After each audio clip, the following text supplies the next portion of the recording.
Section 18.1 of the proposed cybercrime bill has not been receiving great reviews by a large section of the Guyanese populace. Already there are groups who are calling for the total scrapping of that section of the proposed bill, because once passed it can infringe on human rights, they say.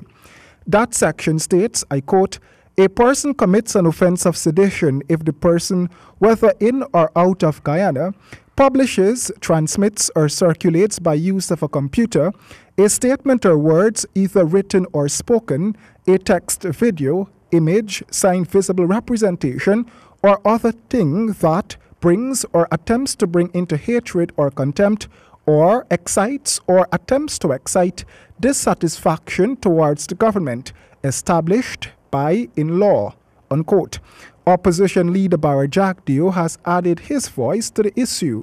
And so I see this insertion, this new bill in the cybercrime bill, as another tool available to a government that is becoming increasingly undemocratic in its march towards a dictatorship.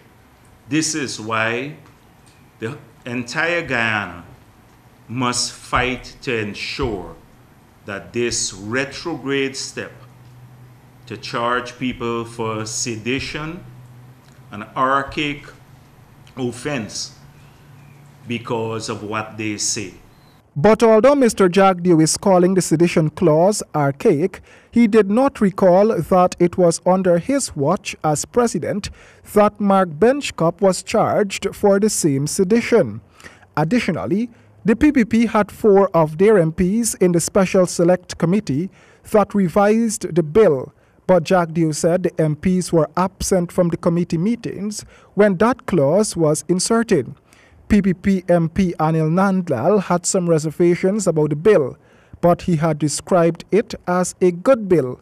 Mr. Jagdeo says Mr. Nandlal remarks on social media about the bill is not the party's position. The People's Progressive Party, and I speak for the PPP, does not support this inclusion, this undemocratic inclusion in the cybercrime bill.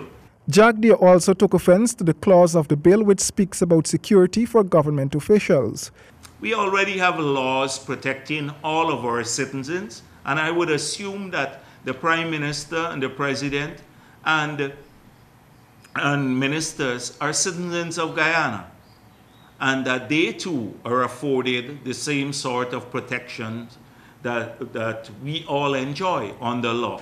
State Minister Joseph Harman on Friday last defended the bill and said it is intended to defend the state from espionage. This was mocked at by Mr. Jagdeo. Roy Dan James, HGP Nightly News.